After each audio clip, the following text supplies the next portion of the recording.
আজকে ছিল বাবা মায়ের 25তম বিবাহবার্ষিকী। সেই উপলক্ষে বাড়িতে কি কি খাওয়া দাওয়া হয়েছিল সেটাই তোমাদের সাথে একটু শেয়ার করব আজকে। প্রথমেই যেই ড্রিঙ্কসটা দেখলে ওটা কিন্তু কোনো চা বা কিছু না, ওটা ছিল একটা কাড়া। আমার একটু ঠান্ডা লেগে টনসিল বেড়েছে, সেই জন্য মা ওটা বানিয়ে দিয়েছিল অনেক কিছু দিয়ে।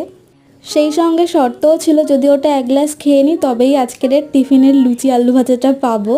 তো সেই কথা মতো লুচি আলু ভাজার লোভে ওই তেতো বাজে জিনিসটা তো আমি ঢকঢক করে খেয়ে নিয়েছি। তারপর টিফিনে খেয়েছিলাম লুচি আলু ভাজা আর একটা ডিম সেদ্ধ।